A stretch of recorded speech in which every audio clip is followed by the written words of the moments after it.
Salve Maria, meu nome é Euclides, todos já me conhecem, sou o fundador da Capitania Mor da Casa Pia dos Santos Anjos. Peço que se inscrevam no meu canal, me ajudando a difundi-lo. Cliquem no sininho para ativar as notificações. Esclareço que todas as pessoas que estão inscritas no meu canal são rezados diariamente para essas pessoas. Bom, nós falamos na primeira reunião sobre a existência dos anjos e uma guerra que é travada pelos anjos aqui nesta terra. Guerra essa que será explicada detalhadamente no decorrer das outras reuniões, que não será hoje. Hoje nós vamos falar das 13 hierarquias dos anjos, contendo 9 coros angélicos. Esse será nosso assunto de hoje. Bom, quantos anjos são? Quantos anjos Deus criou? No Apocalipse, São João diz o seguinte: eu ouvi a voz de muitos anjos em volta do trono.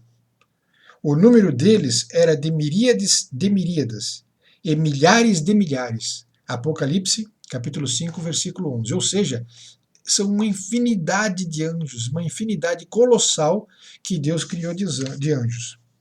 O profeta Daniel, na Bíblia, a profecia de Daniel, Daniel capítulo 7, versículo 12, diz o seguinte: eram milhares de milhares os que serviam e 1.000.000.000 os que assistiam diante dele. Portanto, uma infinidade incontável Deus criou de anjos. O número dos anjos, ele excede e muito as coisas materiais criadas por Deus. As coisas materiais e corporais. Tem muito mais anjo do que todas as coisas materiais e criadas por Deus aqui nesta terra. Bom, segundo os teólogos e doutores, os anjos estão divididos em 3 hierarquias. Tá certo? A primeira hierarquia, a segunda e a terceira. A primeira hierarquia, elas são compostas por 3 coros, serafins, querubins e tronos.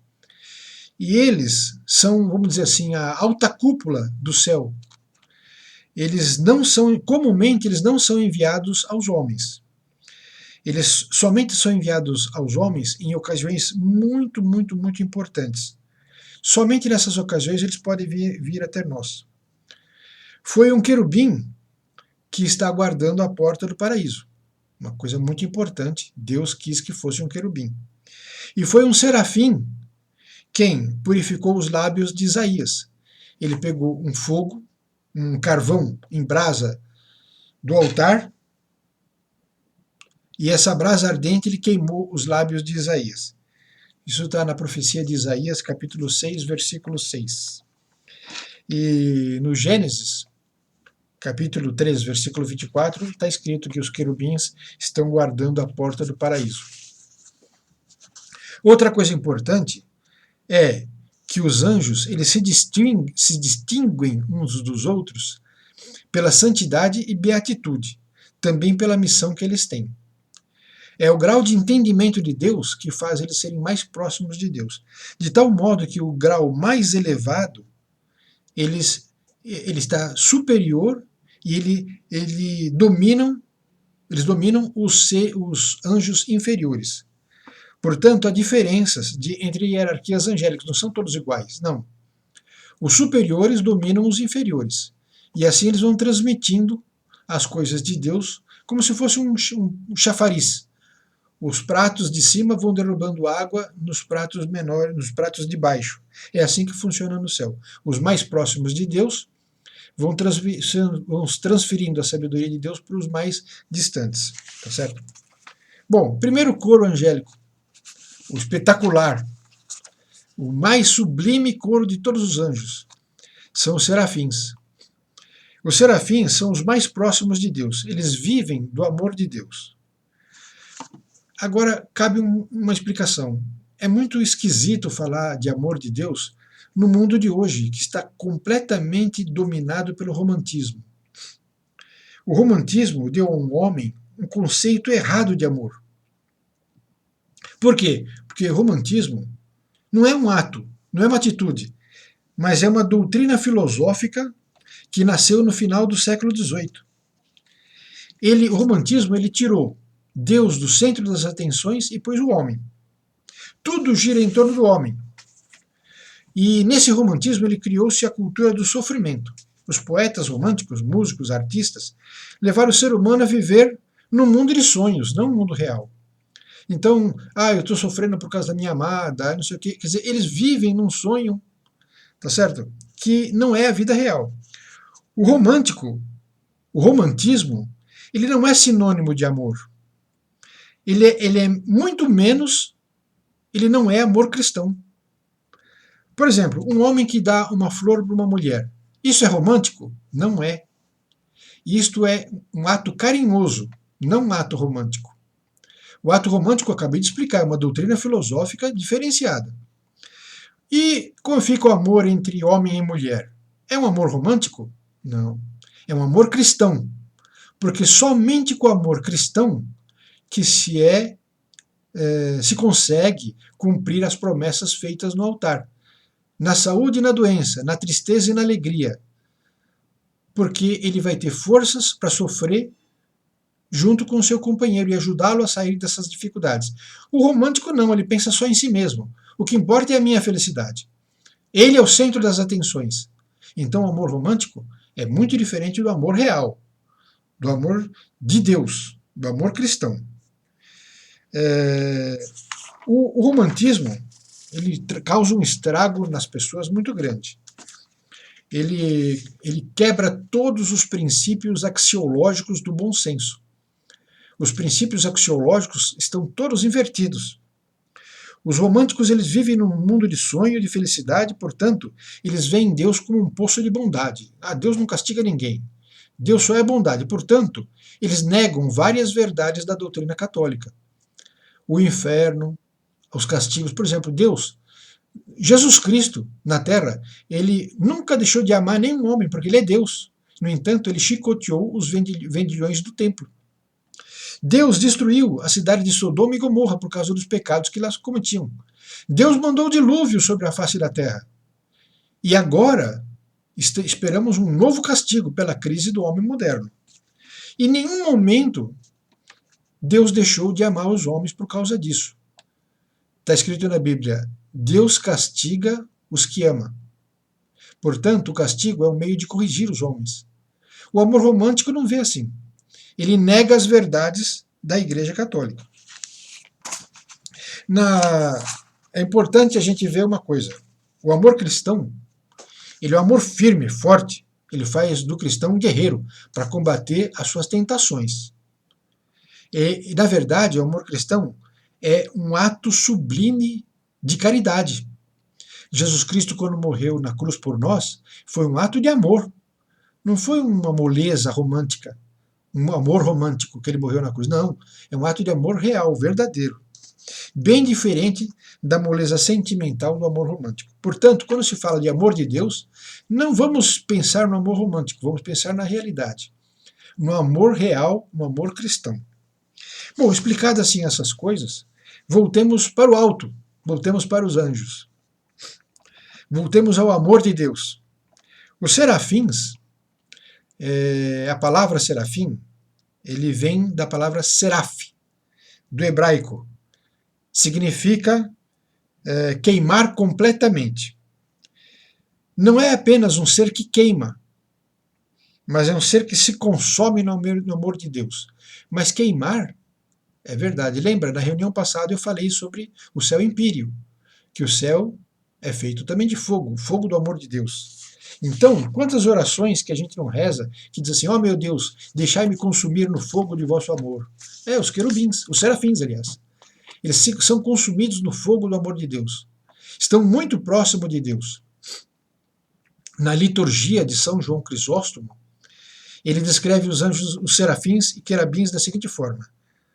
Querubins e serafins, com 6 asas, múltiplos olhos sublimes, alados. Chega até a assustar.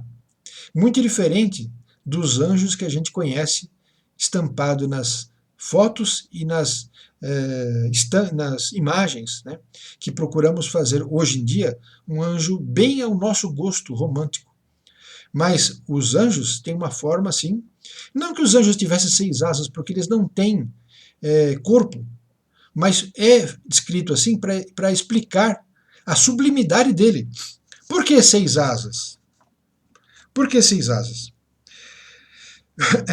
A descrição assusta um pouco. O livro do profeta Isaías, capítulo 6, versículo 1 e 2, lemos o seguinte, que com os anjos realmente têm, os serafins têm 6 asas. Com 2 eles cobrem a face, com 2 eles cobrem os pés, e com as outras 2 eles voam ao redor de Deus. Por que com 2 asas eles cobrem o rosto? Eles cobrem o rosto em sinal de profundo respeito para não ver a face do Criador. Com as outras 2 eles cobrem os pés para se ocultarem, para não serem vistos, porque eles estão conscientes de que eles estão ali pela infinita misericórdia do Criador e não pelo próprio merecimento. E com as outras 2 eles voam como a indicar que eles estão prontos para ir onde Deus quer que eles estejam. Os serafins comunicam aos demais coros abaixo deles o fogo do amor de Deus, que deve ser uma coisa colossal, né? Terrível, uma coisa fantástica, é um grau de perfeição muito grande, queimar no fogo de Deus, no amor de Deus.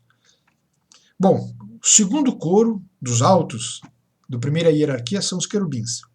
Do hebreu, a palavra querubim vem de querub, que quer dizer, em hebreu, quer dizer plenitude da sabedoria e da ciência.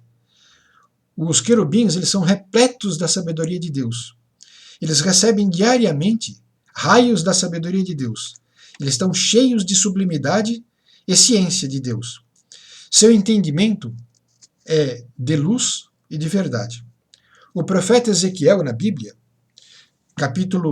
profecia de Ezequiel, capítulo 10, versículo 12, ele descreve os anjos, querubins, da seguinte forma: o seu corpo todo, o dorso, as mãos, as asas, bem como as rodas, estavam cheios de olhos em torno.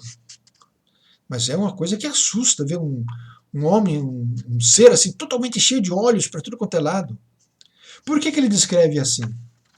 Porque para dizer que esses olhos quer dizer sabedoria, que eles veem tudo, que eles conhecem tudo, que eles conhecem que eles conhecem os mistérios divinos. Uma curiosidade muito interessante, são 4 querubins que cuidam do trono do Papa. A terceira ordem da primeira hierarquia são os tronos. Os anjos, que são chamados tronos, eles são chamados muitas vezes de sedes Dei, ou seja, onde se sustenta Deus. Sedes do Todo-Poderoso, são reflexo da grandeza de Deus. E por isso mesmo, eles participam da solidez e segurança do Eterno Pai. Transmitem a grandeza de Deus aos anjos dos graus inferiores. Apresentam o esplendor da divina onipotência.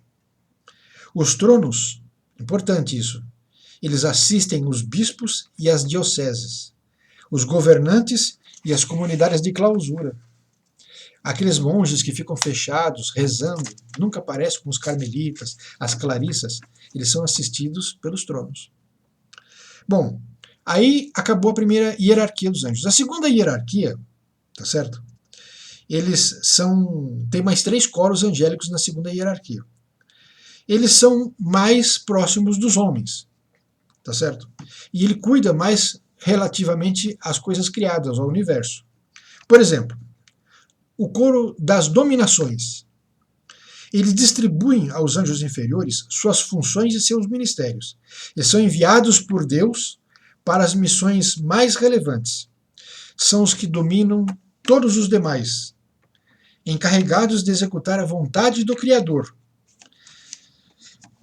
São Tomás de Aquino, na Suma Teológica, ele diz que os anjos das dominações, eles dominam o mundo para que seja prevalecida a vontade do Criador. são a alta nobreza celeste. Outro coro é as virtudes.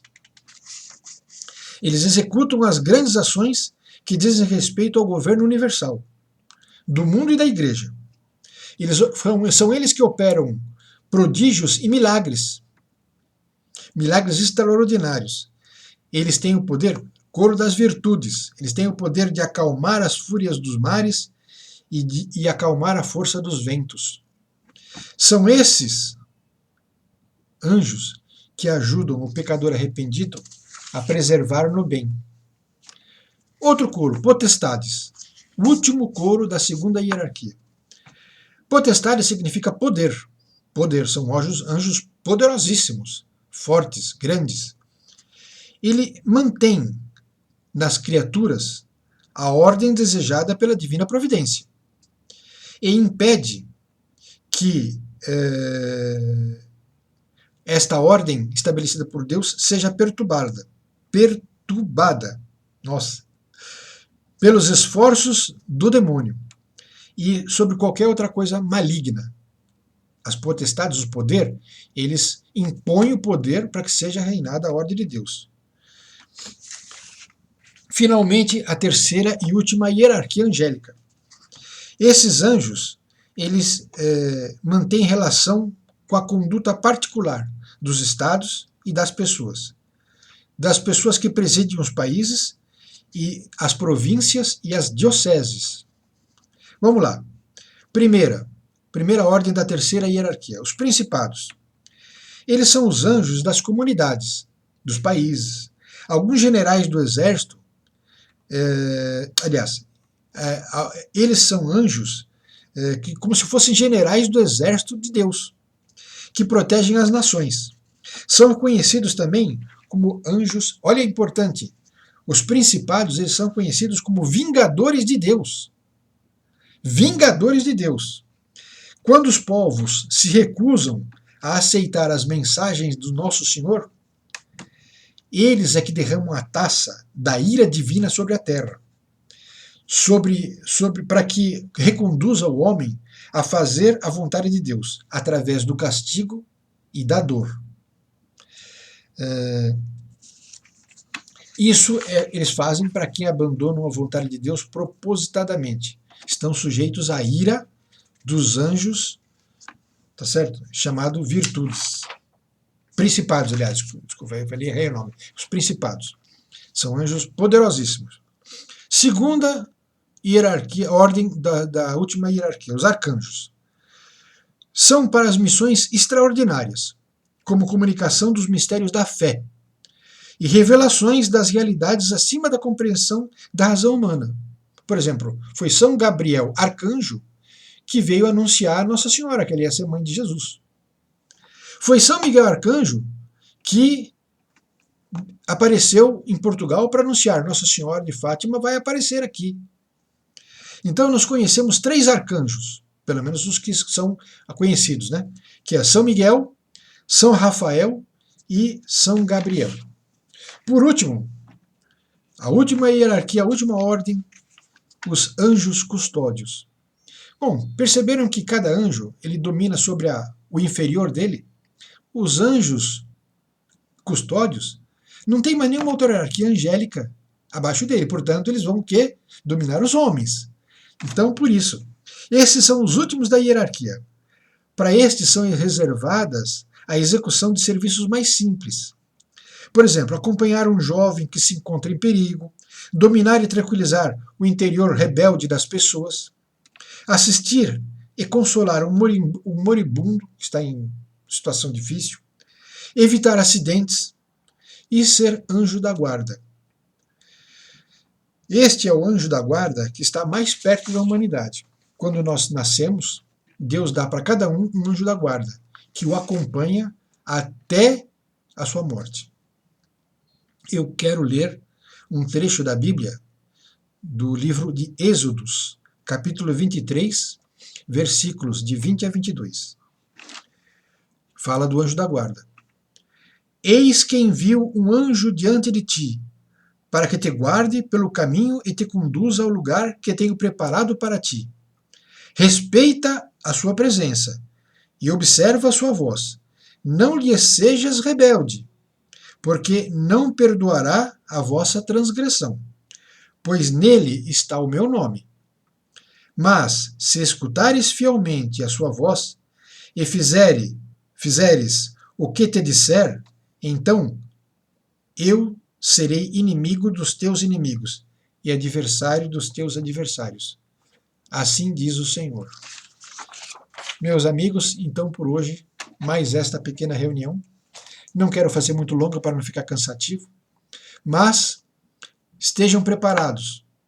Nós estamos inseridos numa guerra que não fomos nós que começamos. Ela começou no céu, com a revolta de Lúcifer. No entanto, sendo expulso do céu, Lúcifer veio para essa terra acabar de travar a grande batalha entre os homens, puxando os homens para o mal, e os anjos bons puxando os homens para o bem. Nós estamos inseridos nesta guerra. Não se iludam, meus amigos. Temos que rezar muito. E que São Miguel Arcanjo proteja a todos nós. Em nome do Pai, e do Filho, e do Espírito Santo. Amém. Salve Maria.